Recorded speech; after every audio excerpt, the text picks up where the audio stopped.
কি হয়েছে? ও জানোয়ার, হ্যাঁ জানোয়ার, ও জানোয়াররা শুরু করে দিয়ে, হ্যাঁ আমি তো খেয়ালই করি নাই জানোয়ারদের উৎপাত শুরু হয়ে গেছে। তো এবার শুনেন, ওই ছেলেটা লাত খাবে কি খাবে না? লাভ দিতে হলে জি, হ্যাঁ ওই যে আমার ভাই জানিলে তোমাকে দিবে রে জেলে, মাঝি তুমি দেশে যাও চলিয়া। আর বাকিটা বলবো না জি। আমার কাঁখের কলসি জলে গিয়াছে ভাসি, মাঝি রে তোর ঢেউকা লাগিয়া। তো ভাই জানলে তোকে জুতাবে, মেয়েটা বলছে। তো এবার শেখ সাদি বলছে তুই খ্যাপা বলি মেয়েটাকে লাভ মেরে ধরতে গেলি। যদি তুই চালাক হস, ওই মেয়েটার গার্জেন আছে, বাপ আছে, বাপ মরে গেছে, তো ভাই আছে, ওর যে গার্জেন আছে, চালাক হলে তাকেই লাভ মেরে বুকের ওপরে চেপেলে তোকে কেউ মারবে না, জুতাবে না, তার গালে চুমা দে, তার অন্তরটাকে তুই আপন করে লে। ওর বাপ যদি তোকে ভালো মনে করে লেয়, আর তুই যদি ওর বাপের হৃদয়টা কেড়ে নিতে পারিস, ওই মেয়েটি তোর কম্বলের তলে থাকবে।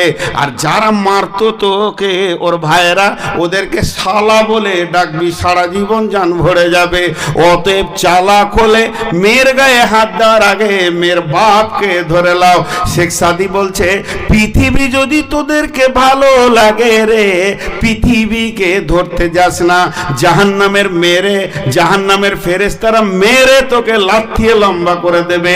যদি পৃথিবী ভালো লাগে তো আল্লাহকে জড়িয়ে ধর, পৃথিবীটা তোর পায়ের কুত্তা বানিয়ে দেবে, সেই সাথে ওই ফেরেশতারা জান্নাতে জামাইয়ের মতো পৌঁছে দেবে।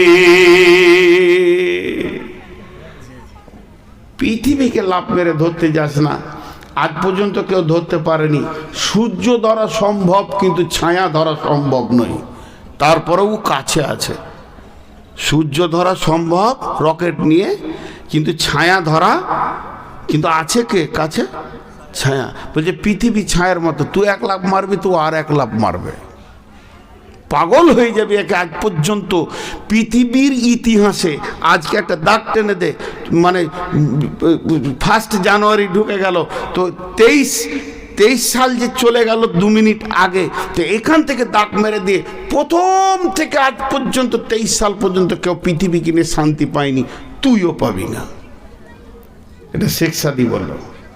চলেন আরেকজন কি বলছেন, চুয়াহাঙ্গের আফতান কোনা জানে পাক, চেবার তাকতে মুরদানে চেবার রুয়ে খাক। মা আমার সকালবেলায় কেয়াসা বানিয়ে বসলো, খালি কুচলাইতে লেগেছে, খালি ময়লা তোলা হলো। তারপরে সুন্দর বডি লেশন, বডি লেশনের পর চলে এলো কি, বডি অয়েল উঠেছে না, বডি অয়েল, বডি অয়েল শেষ হয়ে গেল। তারপর আয়রন করে জামা ফুল প্যান্ট পরে নিল, এরপরে এদিকে সেন্ট, এদিকে সেন্ট, তারপরে এখানে সেন্ট, তারপরে আতর, দাড়িতে আতর, কানে আতর, গোটা শরীরকে স্পেশাল করে বানিয়ে নিল। শেখ সাদি বলছে চুহাঙ্গের আফতান কোনা জানে পাক, চেবার তাকতে মুরদানে চেবার রইয়ে খাক। এতক্ষণ মাল আর বডির ওপরে মেহনত করলি, আত্মার ওপরে করলি না। আত্মার যদি আজরাইল টেনে নেয়, তোর দেহটা কাঁঠাল পচা হবে রে, বিবি আর ঠোঁটে ঠোঁট লাগাবে না। এর নাম দুনিয়া। বলছে ভুল বললে, ভুল বললাম নাকি?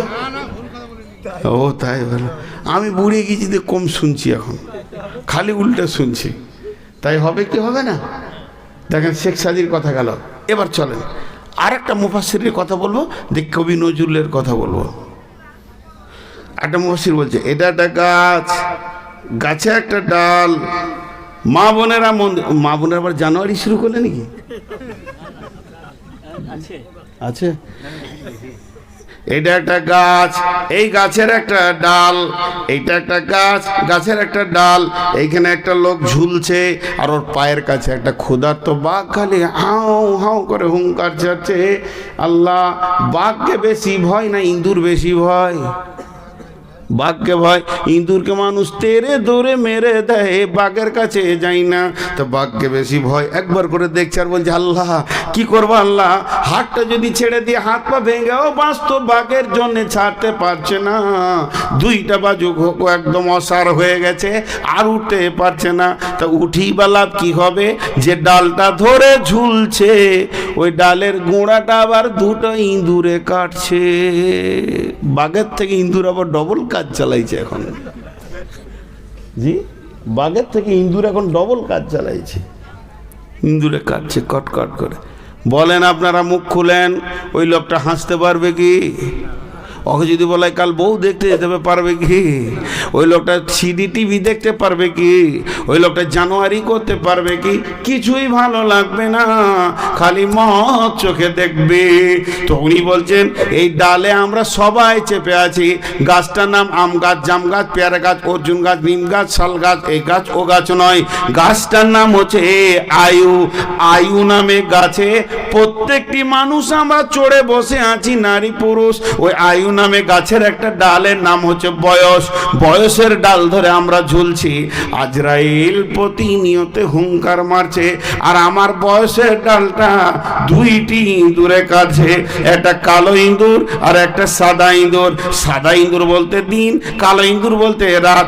দিন রাত কটকট কটকট করে বয়স কেটে দিয়েছে। ও বন্ধু, তুমি কেমন করে আনন্দ করো, জুয়া খেলো, হাতে কি করে তাসের জালটা তোমার কাছে থাকে? তুমি জানো কি, তোমার নাকটা হচ্ছে তোমার করদ, প্রতি সেকেন্ডে সে তোমার বয়স কাটতে রয়েছে।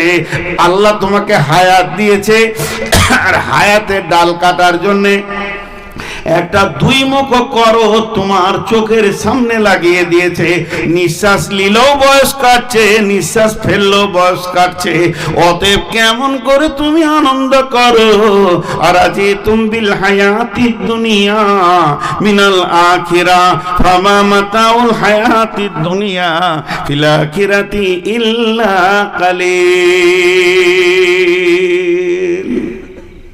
আর কি বুঝাবো?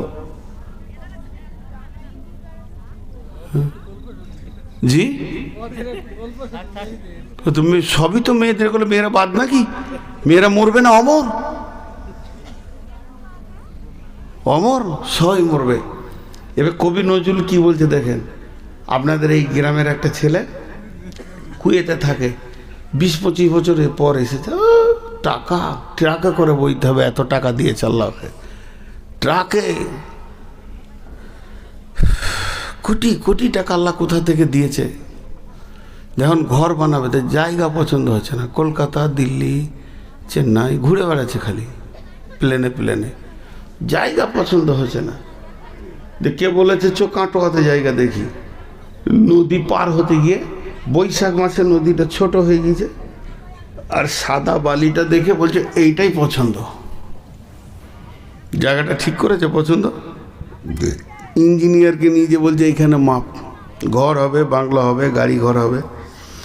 ইঞ্জিনিয়ার বলছে ভাই এই জায়গাটা কেমন লাগছে না? বলছে তোর বাপের টাকা। এক কথায় ওকে চাবি মেরে দিল ওর মুখে। ওর প্রাইমারি স্কুল পার হয়ে স্কুলের মাস্টার পেরিয়ে যাচ্ছিল।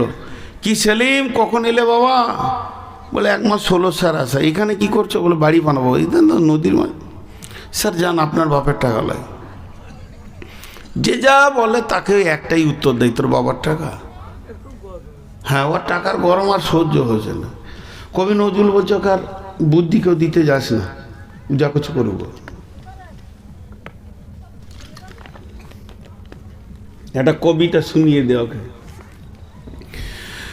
নদীর একল ভাঙে অকুল করে, এই তো নদীর খেলা রে ভাই, এই তো বিধির খেলা।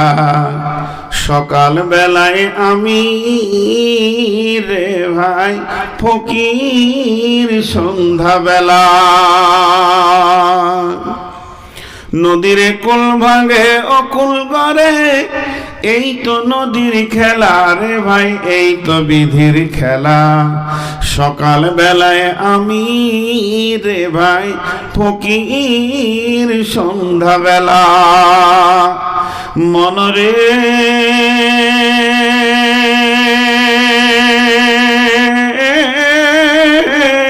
সেই নদীর মাঝে কোন ভরসায়, সেই নদর মাঝে কোন ভরসায় বাঁধলি বাসা সুখের আশায়, যখন ধরলো ভাঙন পেলি না তুই পারে যাবার ভেলা। এই তো নদীর খেলা রে ভাই, এই তো বিধির খেলা। সকালবেলায় আমি রে ভাই ফকির, সন্ধ্যাবেলা দেহ ভেঙে হয় যে মাটি,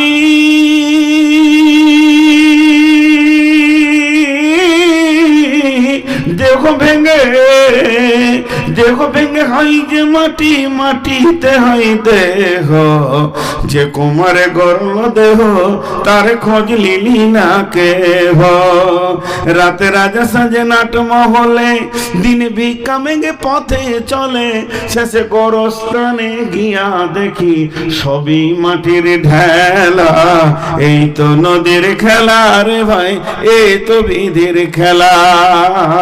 সকালবেলায় আমি রে ভাই ফকির, সন্ধ্যাবেলা কখন তুমি হও উদাসী শান সারো বেশে, আবার দেখি হও কয়েদি লইয়া কাফন ভেসে। ভাঙা গড়ার পৃথিবীতে আসা যাওয়ার খেলা রে ভাই, জোয়ার ভাটার খেলা। এই তো নদীর খেলা রে ভাই, এই তো বিধির খেলা। সকালবেলায় আমি রে ভাই ফকির, সন্ধ্যাবেলা। বুঝাতে পারলাম? একবার হানা বলেন। আজ খুব কষ্ট পেয়েছি, মাইকম্যান রেগে যাবে আর আমার উপরে লাঠি। বেশ কিছু মাইকম্যান আছে আমাকে খুঁজে বেড়াচ্ছে, খালি একা পেলেই মেরে শেষ করে দেবে। এ মাইকগুলো জালসার মাইক লয়। মাইক ছিল 4 দিন আগে, মাইক ছাড়তে মন ছিল না। আমরা মাইক খাই তো, এটা আমাদের খাবার। কি বললাম? তাহলে আলামে আরওয়া আত্মা জগৎ থেকে ধীরে ধীরে মায়ের পেটে এলাম। মায়ের পেটে আমি কি পেলাম? দেহটা পেয়ে গেলাম। এই দেহ নিয়ে আমি দুনিয়া করতে শুরু করলাম। আল্লাহ তাবারাক ওয়া তাআলা বলছেন, খবরদার, আমি দুনিয়া করার জন্য তোমাকে যে যে লিস্ট দিয়েছি সেই কাজগুলো তুমি ঠিক ঠিক ঠিক ঠিক করে আমার কাছে ফিরে আসবে। ইন্না ইলাইনা ইয়াবাহুম সুম্মা ইন্না আলাইনা হিসাবাহুম। খবরদার, আমার কথার বাইরে এক পা ফেলবে না।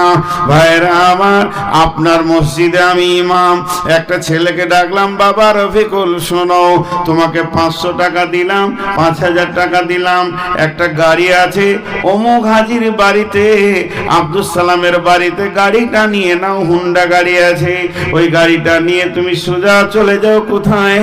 করিমপুরে চলে যাও। এই মালগুলোকে তুমি কিনে নেবে, ব্যাগে ভরে নিয়ে মাল নিয়ে চলে আসবে। আসার সময় তুমি গাড়িটা রেখে দেবে আবুল কালামের ঘরে, যাওয়ার সময় আব্দুল সালামের কাছে নেবে, আসার সময় আবুল কালামের ঘরে রেখে দেবে। তারপরে তুমি মাল আর টাকার সময় সবকিছু হিসাব আমাকে বুঝিয়ে দেবে। ছেলেটা বলল, জি ঠিক আছে, কিন্তু বন্ধুরে বাজারে গিয়ে সে ভুলে গেছে যে আমার ওস্তাদ আমাকে পাঠিয়েছে। আমাদের অবস্থা তাই। আল্লাহ তাবারাক ওয়া তাআলা আপনাকে বলছে, যা তোর মায়ের পেটে দেখ একটা গাড়ি আছে, ওই গাড়িটার নাম হলো দেহ, ওর ভিতরে তুই ঢুকে যাবে। তারপরে তুই পৃথিবী করবে, ওটা নিয়ে স্কুল কলেজ ব্যবসা বাণিজ্য, ওটাকে নিয়ে খালার বাড়ি, মামার বাড়ি, দাদার বাড়ি, চাচার বাড়ি ঘুরবে। সমস্ত কাজ যখন তোর হয়ে যাবে, তোর কাজের যখন কমপ্লিট হয়ে যাবে, তখন ওই দেহটাকে কবরে রেখে দিয়ে তুই আমার কাছ থেকে আত্মা একা গেছিলে, একা ফিরে আসবে। তোকে আমি কোরআনের লিস্ট দিয়েছি কোন কোন জিনিস দুনিয়া থেকে নিয়ে আসবে, এগুলো আমি বুঝে নিব, আমি হিসাব বুঝে নেব, এবং আমার কাছে ফিরে আসতেই হবে, হিসাব দিতে হবে। যেমন আমি বাংলাদেশে যাই, প্রতি বছর 1 মাস 2 মাস করে থেকে আসি, সেখানে ঘোরাফেরা করে একটা গাড়ি আছে, তাকে ডেকে নি বর্ডারে তুমি এসো, সে এসে যায়, ওই গাড়িটা নিয়ে গোটা বাংলাদেশে ঘোরাফেরা আমার কাজ সমস্তকে শেষ করে দিয়ে যেদিন আমি আসি ওই দেশের গাড়ি ওই দেশে রেখে দিয়ে যেমনি আমি একা গেছিলাম একা ফিরে আসি। আত্মার দেহের খেলটা ওই রকম বন্ধুরে, আত্মা আসে আল্লাহর কাছ থেকে, দেহ আল্লাহর কাছ থেকে আসে না। দেহকে দুনিয়াতে আপনার কিনা মায়ের পেটে গ্রহণ করে নেয়, একসঙ্গে দুনিয়ায় চলে আসে, দেহকে নিয়ে গোটা দুনিয়াকে অনুভব করে নেবে। কিন্তু আল্লাহ যা বলেছে ভব বাজারে নিতে, ওগুলো যদি নিল তো ভালো, না নিল না নিল, যেদিন মরে যাবে দেহ মাটিতে থেকে যাবে, আল্লাহর কাছে আত্মা ফিরে যাবে, তাকে জিন্দেগির হিসাব দিতে হবে।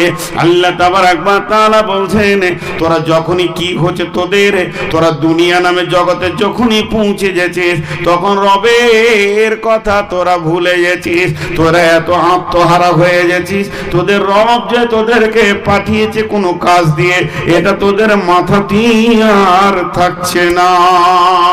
আল্লাহ তাবারাক ওয়া তাআলা এর পরের আয়াতে বলছেন, ইল্লা তাগফিরু ইউআযিবকুম আযাবান আলীমা ওয়া ইস্তাবদিল কওমান গায়রাকুম ওয়া লা তাজুরুহু শাইআ ওয়াল্লাহু আলা কুল্লি শাইইন কাদির।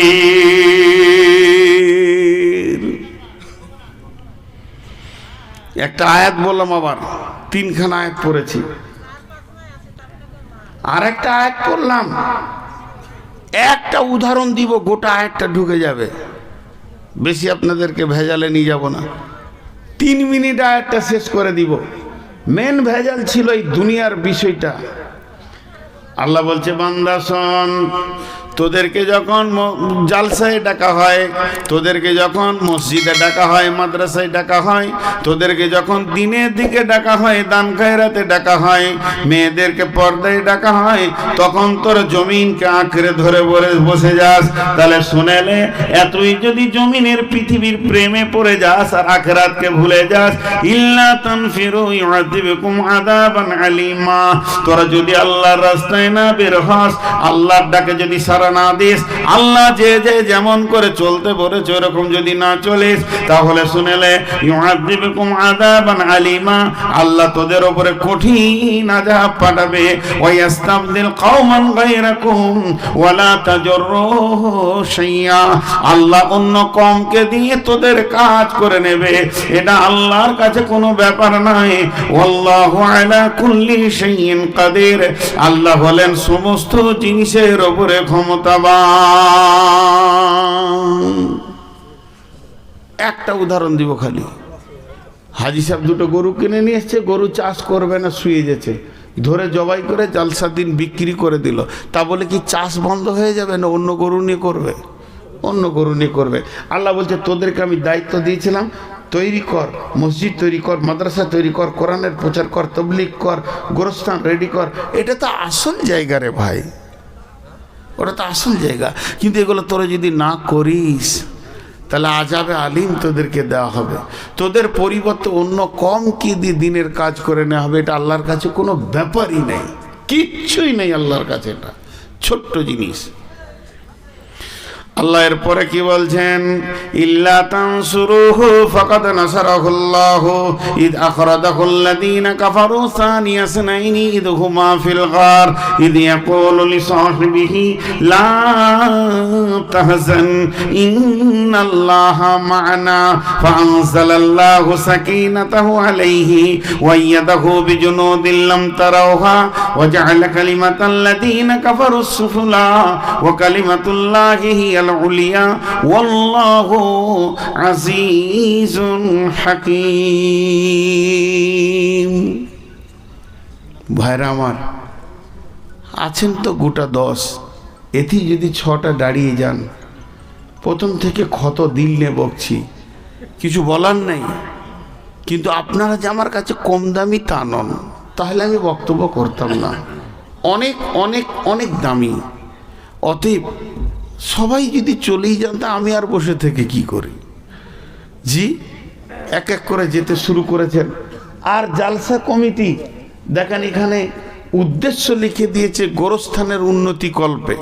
তো গোরস্থানের উন্নতি করার বুদ্ধি আরে জানে না, পিস্তল লাগবে, প্রতিদিন মারো আর গোরস্থানে ভরো, উন্নতি তো হবেই। গোরস্থানের উন্নতি তো একটাই রাস্তা। এক বকিলের কাছে টাকা চাইতে গেছি, জানেন, বলছে বাপ কিছু চাঁদা দাও। বলে কি হবে? বলে গোরস্থান ঘেরবো। বকিলু 1 টাকা দিবে না, তো বলছে গোরস্থান ঘেরবো, টাকা দাও। তো উত্তরে বলছে গোরস্থান তো ঘেরাই আছে। বলে কি করে ঘেরা আছে? বলে যে বাইরে আছে সে যেতে চাইছে না, আর যে ভেতর আছে সে জীবনও আসবে না। দেখেন কত সুন্দর ঘেরা। বাইরে যতজন জীবিত আছে কেউ কবরে যেতে চাইছে না, আর যারা চলে গেছে কোনোদিন আসবে না। তুই জমি চাষকা, তোর বাপ আর দখল নিবে না, আমি গ্যারেন্টি দিচ্ছি। কত সুন্দর কথা। টাকার কথা বললে বাকি কটা উঠে যাবে, আমি ওই ভয়ে টাকার কথা বলছি না। শুধু টাকার পাশে গেছি তাতেই 4 আনা চলে গেল। আর কমিটি বলছে 1,25,000 কালেকশন করতে হবে। হাজি এখানে জমির দাম কত? যে গোরস্থানটা আপনাদের আছে ওখানকার জমির দাম কত? 10 লাখ টাকা বিঘে। অনেক দাম তাহলে আপনাদের। আমাদের গোরস্থান যেখানে আছে ওখানে 6 লাখ টাকাও লাগে। তো যাই হোক, বায়ান তো আমি ছাড়িনি, কিন্তু আপনারা যদি উঠতে শুরু করেন, আমি 3 জনকে নিয়ে তো থাকা যায় না। এক খ্যাপা বলে আল্লাহ তুমি বান দাও, গোটা দুনিয়ার লোক সব মরে যাক, একজনা যেন না থাকে। তাল গাছের মাথায় মাথায় পানি দাও, আমি আর সর্দারে বিটি থাকলেই হবে। এদিকে হুঁশ ঠিক আছে। তো আমার অবস্থা তাই, সব চলে যাক আর তুমি আর আমি থাকলেই হবে, মাইক আর বক্তা থাকলেই হবে।